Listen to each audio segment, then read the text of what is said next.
Morning guys, ito naman yung isa pa nating bonsai mats na iaayos ko. Nakikita nyo, ayan, medyo mataas na yung ano natin.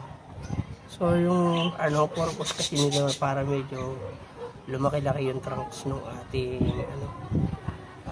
kaso masyado na siya na lumalabas siya lang yung nagpapalaki, hindi niya na parang sinusuplayan kung ano. So tayo natin, tatanggalin na muna natin ito. At dito na lang tayo sa ibabaw rito mag-ano ng panibagong magsusupply ng pagkain para dito tumaba yung trunks ng ating bonsai.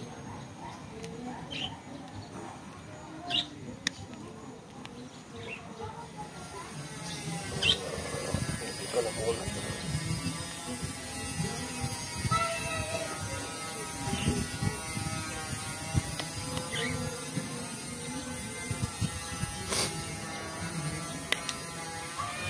So ito pwede naman natin ito itanim. Pagka natin ito pinutol, marami ito bali. Ayan, ito lagyan 1, 2, 3, 4, 5, 6, 7, 8, 9, 10, 11, 12. So mahigit 15 pieces ito pagka pinutol ko na maligit. At ginawa natin future na bonsai material. So ayan, ngayon mas nakikita na natin kasi ang design yan, ayan. Ang tawag po sa design na yan ay slanting o yung medyo nakahiga na bonsai. So medyo nag-wide na rin siya konti kasi nga nasusunod na ulan. So babawasan lang naman natin ito ng mga dahon. Maganda lang rin sa materials na ito guys, kahit yung ganitong kalaki na ito, pag tinusok mo ito, nabubuhay.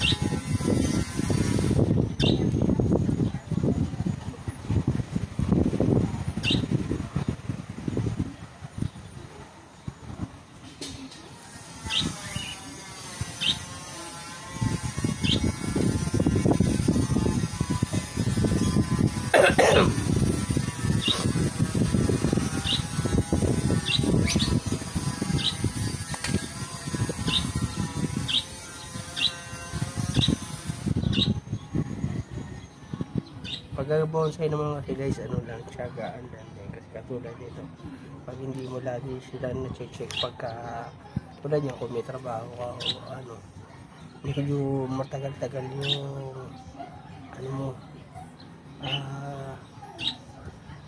pag-aayos mo, kasi yung iba niya pagka masyadong nag-wild at hindi mo napansin, nawawala yung forma na gusto mong ma-achieve dun sa bonsai na ginagawa mo.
sana po nagustuhan nyo yung ating pag-review sa ating dalawang bonsai mats. So maraming salamat po sa panonood. Thank you for watching. God bless.